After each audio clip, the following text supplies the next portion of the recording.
potential deal comes as George Washington University enters day 12 of pro-Palestinian protests on campus. Less than 2 hours ago, students at the encampment held a news conference. We're going to get to Melissa Kim, who is there. She joins us live with what students are saying. Melissa, you have been there all day. Give us a feel for what's going on and the sentiment there.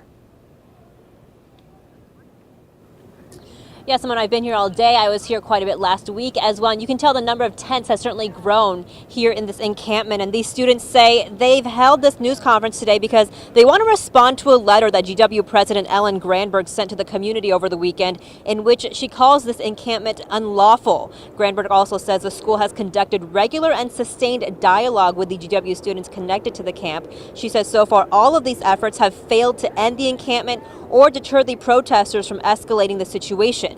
Students at the news conference today say that is simply not true. We have been open to negotiating with her since day one, and she has rejected that. I mean, she hasn't even stepped foot on this encampment once, and I think that's very telling to what the president really wants here, which is us to get out.